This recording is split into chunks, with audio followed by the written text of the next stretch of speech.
This weekend I got a question posted to my channel asking about Fantasy Flight Games, Star Wars, and the question was talking about items, gear, specifically about attachments and weapon modifications or customization.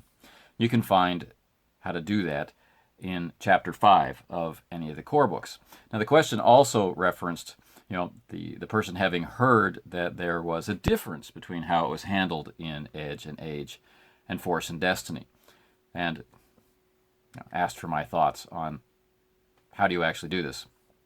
So I think it's a very important part of the game. It hasn't really been a big factor of our campaign, although I have been urging and coaxing down through the years that people try this. We've got one player who's interested and hasn't had the best luck with modifying weapons, but has purchased a few weapon attachments.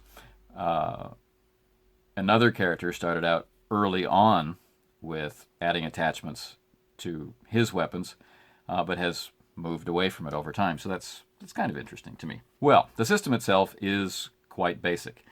When you look it up, if you buy an attachment, you can simply add it to the piece of gear to which it can attach without a roll. Right? That's what it's for. It is an actual attachment. It's like a tripod or a scope or a balancer or something like that.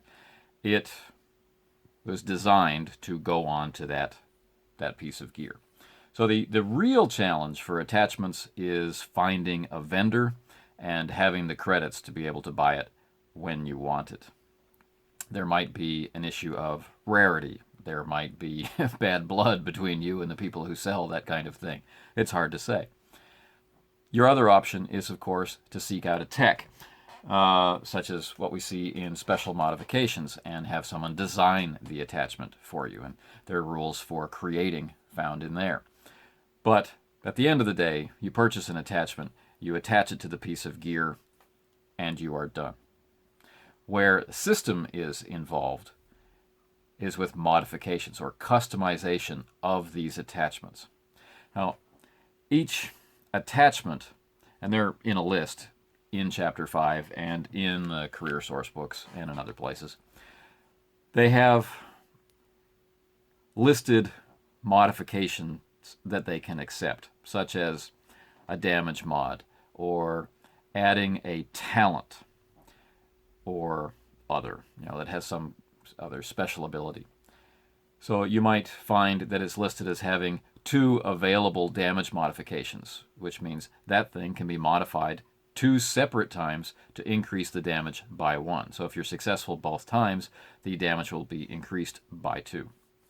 So it's fairly straightforward. It might add an item quality, such as vicious. The adding of a talent, this is kind of a cool thing. The example given in Edge of the Empire is to add the quick draw talent to a pistol. So the character doesn't have quick draw, but when they're trying to use that heavy blaster pistol, the way it was designed, the way it's been modified, and perhaps you would imagine the holster being involved in this as well, the item can be quick drawn. So there are a lot of things you can do with modification. To successfully modify a weapon is a mechanics check against a hard difficulty. Now, other factors might get involved, but this is the base. The Game Master might want to apply boost or setback dice. Because of circumstances, good or bad circumstances for working on that gear, you might have inappropriate tools, or be pressed for time, or have a hostile mechanic, or the mechanic might be under the influence of some kind of drug or whatnot. You could be, under combat, trying to make this modification happen in space while the ship is being buffeted from impacts from turbo laser fire or whatever. The base is a hard check, 3 difficulty. It's not so bad. What if you mess it up? If you mess it up, the attachment's ability to accept that modification is lost. So you will have to, if you really want that modification, buy a new attachment, because it's not going to happen. seems fair. You voided the warranty, you took the cover off, you started messing around with the stuff inside, and you made a mistake. Thing still works, lucky you, but if you really bought that thing to be able to create this boosted performance, you're going to have to get another one. One cool thing about the difficulty is some attachments can take quite a few modifications, and each subsequent modification that you make, well, it comes at a higher difficulty. Eventually, you're going to fail.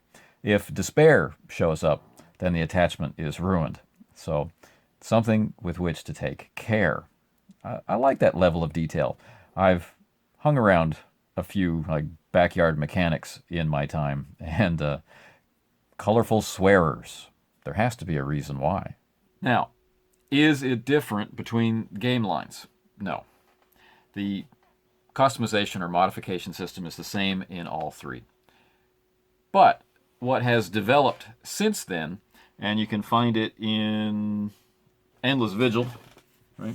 You can find it in the source book for Sentinels, and like I mentioned earlier, in special modifications, you can find rules for crafting things.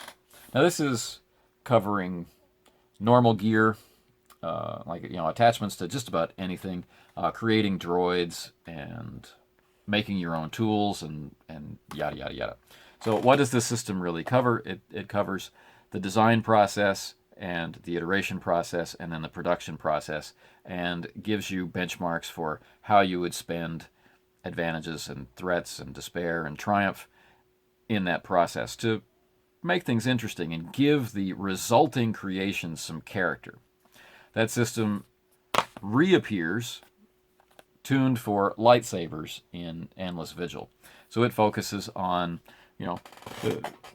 what kind of effect will, these force-sensitive seekers after knowledge, what kind of effect will they achieve, as they piece together bits of old lore from holocrons and teachers and archival footage of things and, their own stirrings from the Force, perhaps from Foresee or something along those lines. So, again, it gives flavor to the technical process, the mechanical process of modifying the weapon by giving you a nice, detailed, but easy-to-use chart for handling the dice results. And that's it. That's modifications. It's something that adds a lot of punch to the game. A way to part edge characters from their credits, a way to challenge Age of Rebellion characters, to get special favors from the motor pool or from the mechanics in their base or in their unit. And then for Force and Destiny, it further helps personalize that very special iconic weapon, the lightsaber. At its heart, though, it's a mechanics check at a 3 difficulty. Will you succeed or not?